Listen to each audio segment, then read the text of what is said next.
welcome to an episode of Kridious Cafe. And on this podcast, I will generally speak with musicians, artists, authors, influencers, and other personalities who are creating an impact in the society or who are trying to achieve something with their work in art and go true to their art. And one such guest today is a writer of thrillers, is a best-selling Amazon author, T.W. Lawless. And before wasting more time with my introductions, which you might have been bored by now, let me invite the prestigious author and we can go ahead with the live and let you know more about the personality, his books, his writing style, and his interest. Oh, hello there, sir. I think you would need to flip your camera. Yeah. Oh, here we are. Okay, can you hear me all right? I'm used to doing Zoom stuff, so I'm not too sure about this one. I don't think I've ever done it. Okay, but no worries. How are you going anyway? It's going well. Yeah, it's going well. How are you, sir? Good. Yeah, it's completely all right. Yeah, it's warm here, but Melbourne's, I don't know if you've ever been to Melbourne, it's renowned for changing its weather. About 4 6. I haven't, I would love to be. It goes, changes it. You could wake up in the morning, it'll be raining, then it'll be hot by the afternoon. It's sort of one of those places where it's very changeable weather patterns. But I'm just down here because we've got a house down in Melbourne. But we usually live as you know, we live up at the beach up north of Sydney. Okay. So you want to ask me some questions? Yep. I have a lot of them prepared.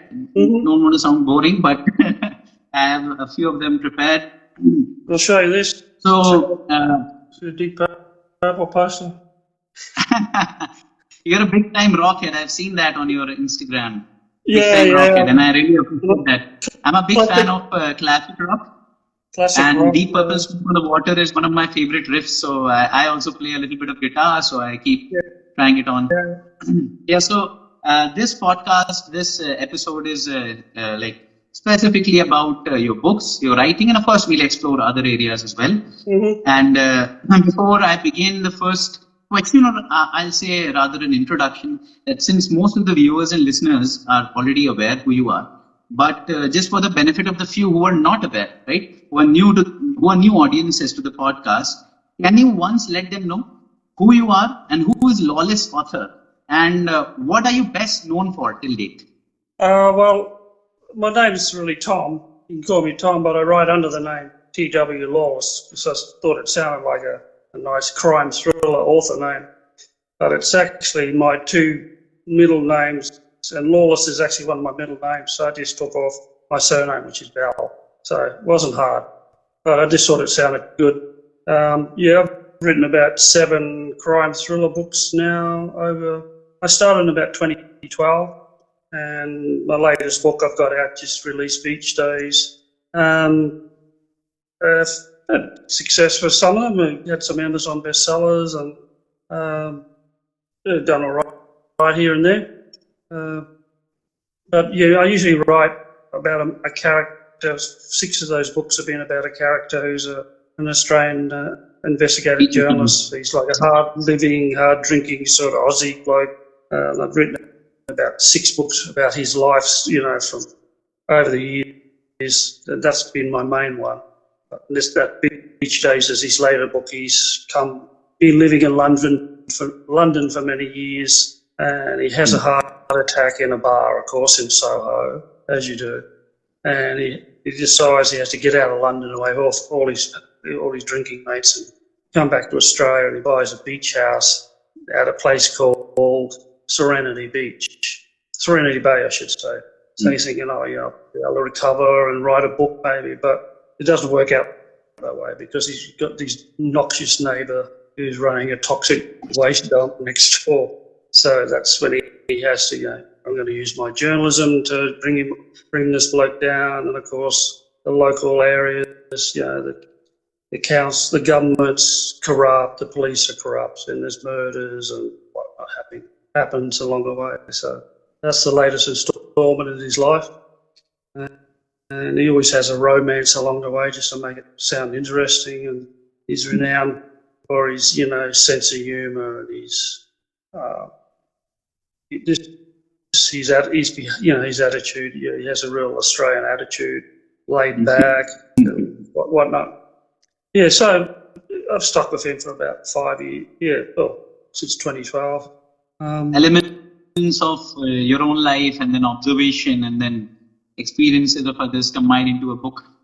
Yeah, some of That's it it. does because Fiction. like I was Of a course. nurse for 30 years, so I've seen some some, stuff that doesn't look too good. Like people are being in violent situations or in accidents, and I've seen blood and mayhem basically.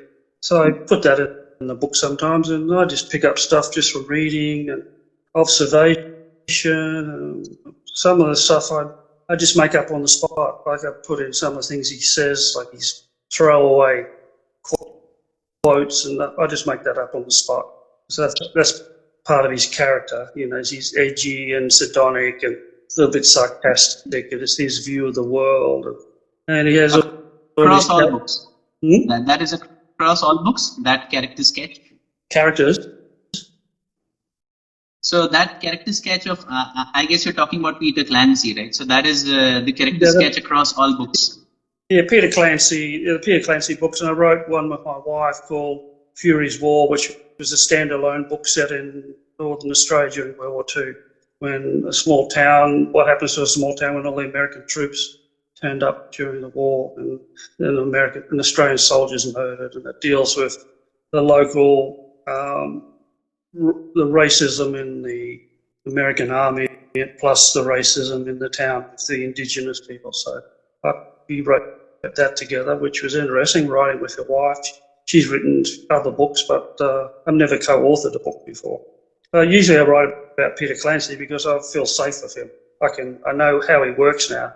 So, Tried and tested formula. Yeah. Tried and tested character. Yeah, I know his character. He's been in my head for about 10 years. So he's not me, but I've been asked if it's my alter ego, but I couldn't be like him. I'm not a drinker, not a big drinker anyway. So, and he's been in situations where he should have died. So, he gets himself in dangerous situations, and he always survives, of course. So I've run it from the first book was Home Country, which was set in the outback. Then one was Thorny Devils, set in Melbourne. I've sort of varied locations. One was set in London, and that was Blur Line, and one was set in San Francisco, a newspaper, that was Flamekeeper. But this one's just set at a beachside town in Australia. And he's not actually working for a newspaper. Usually I have him working newspapers and dealing with newspaper people and all that sort of politics. But no, it's him just trying to get over a heart attack. Okay. So, yeah. Sounds interesting. And by the way, just an FYI, I've already downloaded your book on Kindle, and I'm going to get started on Saturday. And we'll come to that later. I'll let the audiences know about how to buy, where to buy, which country. Yes. The second question that I have is a very generic question that a lot of people call writing an art, right? And some people call it philosophy. And for a lot of people who are doing writing as a day job, as you mentioned, journalism, for example, or the researchers who are doing writing as a day job, they consider it a very mundane 9-to-5 job. Yeah. So what is exactly writing for you? Exciting. The writing part. It's just the creating something out of nothing, in a sense. It's your imagination. Sometimes you come up with storylines in your head, sometimes at the worst possible time, because that can happen when you're in bed. You think, I better get up and write that down. So you have to get up and write ideas down, or it's like inspiration. It's like in music. It's playing on the guitar or something. Oh, gee, I like that chord pattern, and you think, I'll keep that and maybe I'll try and make a song out of it. That's what it feels like when you're writing. It sort of like comes from nowhere sometimes. But I do research. I have done research on books and asked people about certain things I wasn't too sure about, like police procedures and, drugs, and I don't know anything about drugs. But, asking, because you want to make it authentic. You've got to have authentic characters. And I've had yeah, they just, and reading, I do a lot of reading, so I like watching crime shows and reading crime books. So I get ideas and I try and spin things in my own way, try and put a Peter Clancy flavour to it. Yeah, yeah. So, I have a whiteboard, a big whiteboard, and I just write things down that come into mind. So I just write them down. So save it for later, and then I might go back to it. And so, I work on that, and just create a story that may take a lot of rewrites. I do a lot of rewrites to get it right because you want to have I think that's important. I've heard from a lot of authors that. Yeah. Please do it. You got to have it choreographed, and you got to have the suspenseful parts, and you got to have it flowing and not too jerky. It's writing. It is an art form. It takes a lot of practice, and it's a lot of practice, and it's a lot of perseverance. Yeah. Agreed. And you already covered one of my questions, which was what's the correlation between music and writing? So let me strike that off. I've thought about that many times, music and writing. I think it's basically similar. Like you got write music, the musical notes, and you write, writing as literature. You're writing words, but it's the same thing. It's an inspirational, imaginative process. That's what I think. It's like art or anything of the art forms. It just comes from nowhere. I think that's what's the joy of being creative is it comes from nowhere sometimes. But, it just makes life interesting. I get a lot out of that. Yep. And basically, you have covered your journey as an author. Since 2012, you have been a writer.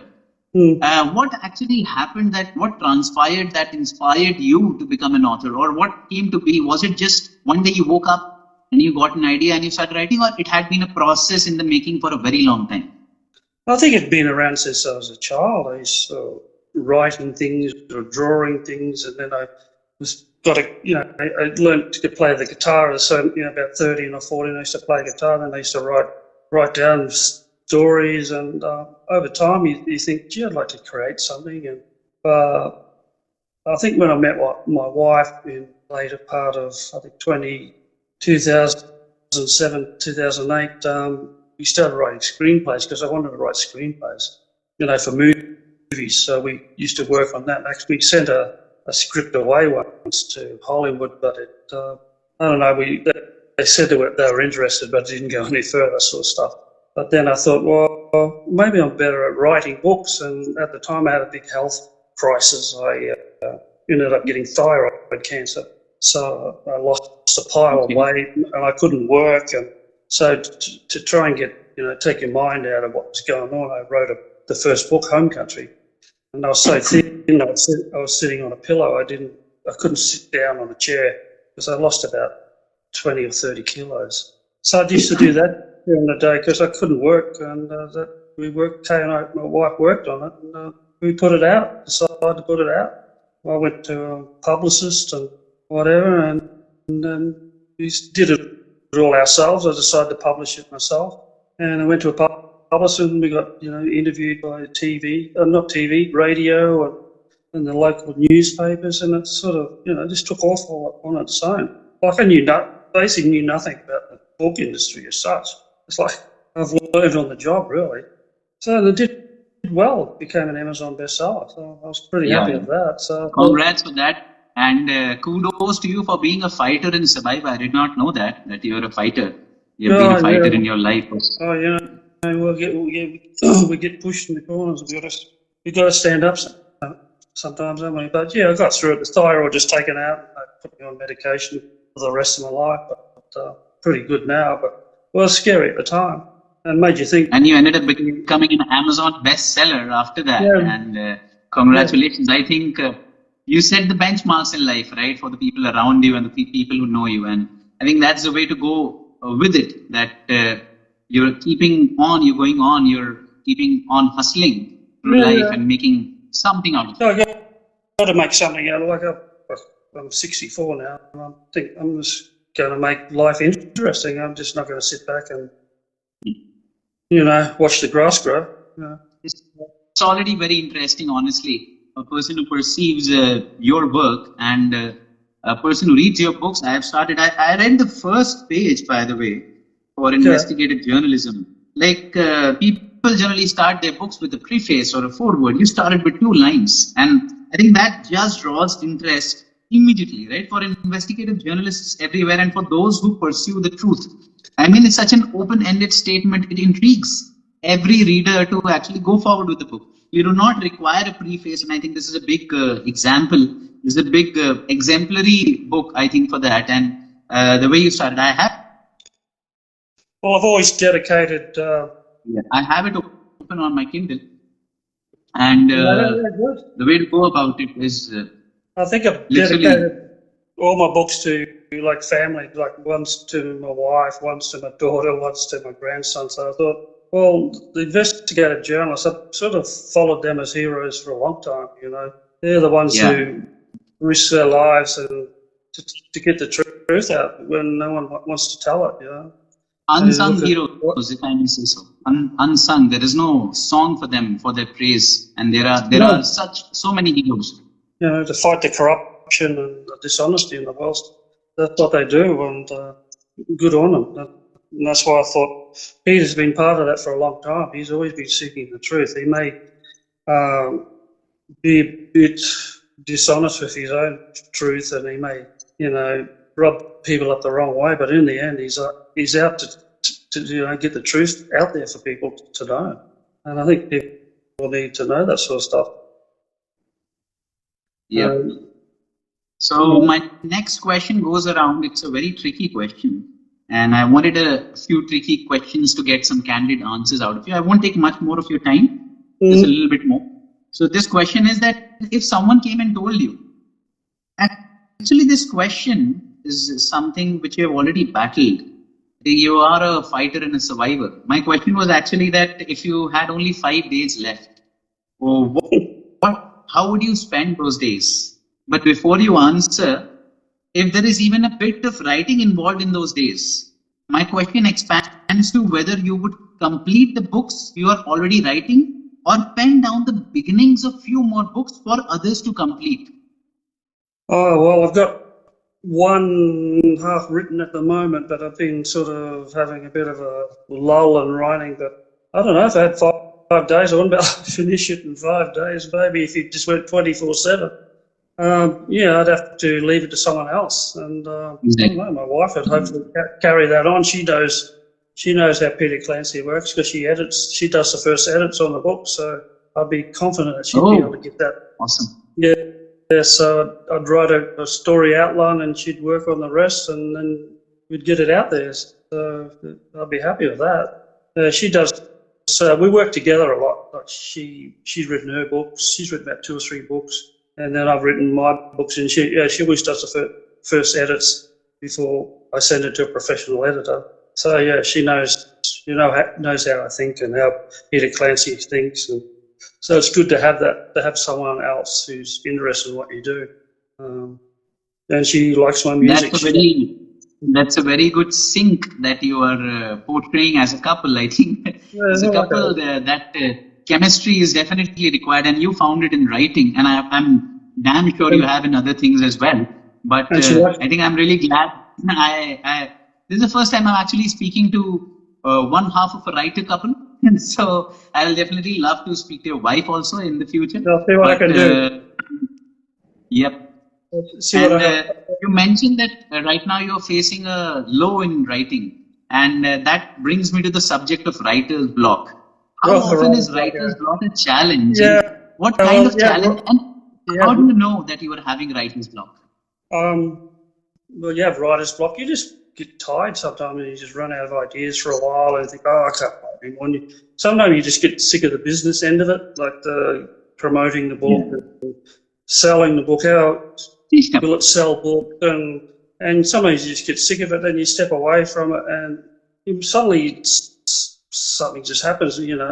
That's why I'm happy where we live near the beach because I find the sea and the beach very inspirational. So you can go for a walk and you're always in your head, and suddenly you think there's been nothing there for weeks in your head thinking about books, and suddenly something happens and it's there.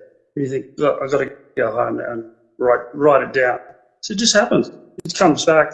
And I think a lot of times, if you writer's block, if you way to prevent it is just work on writing every day. It's like an exercise. Even if you tap out a couple of sentences, you think, oh, I can't do it now. I'll step away. You come back tomorrow and you go a bit longer. I've done that trying to write books. I thought, I'll never get through this book. Like I write about couple of sentences, think, oh, that's rubbish, and you stop. And you think, I've got to go back and go back and go back. And you set yourself a routine then. And because I'm a bit of a routine person, it sort of develops. You think, by the end of it, you're writing, oh, right, I've written for 3 hours now or something. And it just seems to flow. It's just like an exercise. And, you know, the fitter you are, the more you'll be able to do. You know, you've got to be fit. It's basically being fit in your brain. And that was very well said, that it's like an exercise. Because even I have often found that even I am a kind of a writer. I like writing when I'm not just free. Even sometimes when I'm busy, I stick to writing. I turn to writing, and I feel like that. There have been times when I've not written for months in a row, and then I felt like I'm having writer's block, and then a week's time into writing, and then I'm back to my mojo. That okay, now I'm able to write sentences. You got to get the mojo back. So that definitely correlates. I correlate with that. I think a lot of viewers and readers and even writers who are watching this will definitely correlate with that. And I will skip a couple of questions because we've already answered them, honestly. And I was expecting that will happen, but definitely I'll skip a couple of them. And so all about books. We'll close with your recent book at the end. My second last question is about music, right? I'm actually a fan of the aesthetic of your Instagram. It's very different. It hits to a niche, and it's very I'll say very original when I see the content which is there on Instagram. And I think I see you as a person who just lives in that moment, and when they realize that that moment has to be captured, you just capture and post it. I think that's originality on Instagram, on any social media or any platform, even in real life. Yeah. So I especially love the fact that you are a damn good guitarist, and you like rock music. You're a fan of rock music, and I'm a big time fan of rock music. I don't belong to the generation of rock music, but my elder brother imposed rock music on me when I was a child, and I couldn't help but love it. I've been raised to Led Zeppelin, Iron Maiden, Metallica, Nirvana. I have listened to everything, and I'm a big fan of Pink Floyd, Pulse, and I've seen everything there is, right? And like Bono and everything. I've been raised to that. And my question is, what are your top 5 musicians or bands, and why? And secondly, do you like listening to music? Okay, this has already been answered. This is the correlation with writing. Okay, so what are your top 5 musicians and bands, and why? Well, I've always liked classic rock, so it's the old classic rockers, you know, Led Zeppelin, Deep Purple, and Pink Floyd. I think David Gilmour's probably my top guitarist. If you listen to something like the solo for Comfortably Numb, that's probably the best solo I've ever done. Jimi Hendrix, I love. Who else? Not so much more recent stuff. But yeah, they are classic. Rolling Stones, I think they're a brilliant band. Good live band. Yeah, that's about it. Well, I like a lot of old blues music too, you know, the African American music. And I used to like Eric Clapton a lot when I was a kid. Some of his blues stuff I love. But sometimes I'll just listen to world music, you know, listen to gypsy jazz or something, just to something different. And I used to, and just for something soft, I always liked Steely Dan, you know, the American jazz rock group back in the 70s and 80s. So sometimes you can't listen to rock and roll all the time, but I always love it. You know, I love playing it. I love learning about it. I think I'm a reasonably accomplished guitarist, but depends on my back at the time because I got back injury, so I can only play for a certain time. So I do love it. I've got guitars, I've got a guitar collection, and I try to play every day when I can. I think music's integral, like writing. I think it's integral to the human soul. It takes you to another place. Yeah, exactly. Music transcends. Honestly, that's what I believe in. It transcends you. Listening to it or playing it, and I think specifically playing it. If a person knows one instrument at least, they're able to transcend. Close your eyes and just play to the tunes, and you transcend. And it helps with every art form, every work form of life, every profession. I think it's therapy. It's a therapy in itself. It's good for your soul. It's like a spiritual thing, a meditation thing. That's what I find. You get goosebumps sometimes. You think, oh, gee, I've hit the right chord there. I think, oh, that's nice. You know, it just takes you somewhere. Yeah, so I always try to play music as long as I can, as long as my body can do it. I think playing guitar is more of a young person's thing now. When you think, I don't know those older guitarists who go on stage for hours and play. I just don't know how they do it. Because when you try to play some of their stuff, it's brilliant. We cannot be Jimmy Page in a day, right? So we have to work around with whatever we got. We cannot be Jimmy Page. Yeah, I know. And so on those lines, I think again for the audiences, Tom, if I may call you Tom, Tom has a new book coming out called. It has already come out. It has been globally released on Amazon and other platforms. It's called Beach Days. It's part of the Peter Clancy thriller series, and I would definitely want all the readers to purchase it. And before I give a pitch, I would really want, Tom, if you can go ahead and ask the audiences why they should buy it, why they should read it, and like at what cost can they buy it and where can they buy it. So you can just urge the audiences with that. Well, if you're not too sure, they're all on the major platforms. They're like Amazon and Booktopia. In Australia, there's Barnes & Noble, a whole lot across the world. So you can get it everywhere. And if you're not too sure, I've got my website, twlawless.com, and that has the buyer's links. And if you want to follow my views and progress, just look up my website if you're not too sure. That way, yeah. Yep. And I got this on Kindle, Amazon Kindle. It costed me in Indian rupees $250, which is around north of $3, not more than that, and around $3. Yeah, and I've already begun reading it, and I'm hoping to end this book by this weekend. And I'll write my review on Amazon, and I will definitely urge everyone. And the best way to actually buy it is to hop on to twlawless.com, and there you find the links and everything. And otherwise, whichever country the audience belongs to, whichever country the readers belong to, just hop on to Amazon, search for TW Lawless or search for Beach Days. This will be one of the top books appearing, and you can definitely just buy it there. Buy a hard copy, honestly. I'm not a very big Kindle fan. I would definitely urge everyone to get a hard copy. Mine will take time to deliver. So that is why I'm holding a Kindle right now. So I would urge all the readers. Yep. Not $25 for a paperback. I don't know what that's in rupees. So I'll have to convert. I have to convert right now. But it was great speaking to you, Tom. And honestly, I correlate with you so much as an author, as a young author, who's learning writing. And I was looking forward to this conversation so much, and I'm really glad. I'm happier than I imagined myself that I would be. Yeah. And please take care, and just my kudos to you, your wife, and your family. Wishing you the best of health and the best success for Beach Days and the upcoming books. Thank you so much. Thanks a lot. Thanks for inviting me.